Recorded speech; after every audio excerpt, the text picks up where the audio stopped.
Невыполнение условий договора предпринимателей с администрацией столицы – именно это является главной причиной постоянных рейдовых и разъяснительных мероприятий в местах выносной торговли в Сухуми.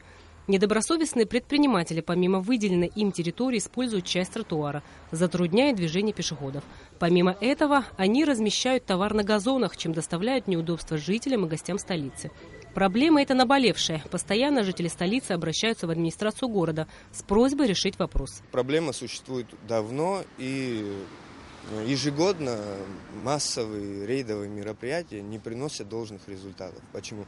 Потому что когда мы приходим, предупреждаем, люди идут на согласие, на наши условия, но как только мы уходим, все обратно выставляется на тротуар, и это создает, конечно же, дискомфорт для тех людей, гостей нашей республики, которые приезжают и не могут пройти. Создается впечатление, что гуляют не по тротуару, а в каком-то рынке находятся. Как утверждают предприниматели, территория, выделяемая им под выносную торговлю, недостаточна для сезонной торговли. Товар есть, места нет, говорят они. Кроме того, есть и такие торговые точки, которые забронированы еще в начале сезона, но так и не используются. Это по типу занято. Помимо нехватки территории, жалуются продавцы. Для выносной торговли не созданы элементарные условия вокруг ботанического сада. Нет мусорных урн. А по тротуарной плитке невозможно пройти, не споткнувшись. Что нам делать? Нам копейку надо заработать?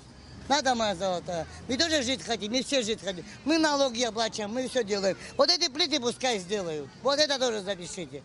Плиты пускай сделают. Падают люди здесь.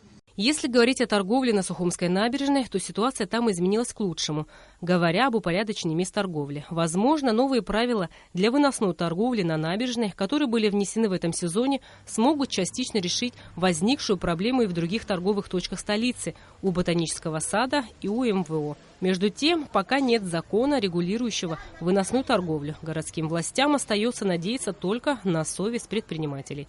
Рената Шакай, Михаил Братухин, Абхазское телевидение.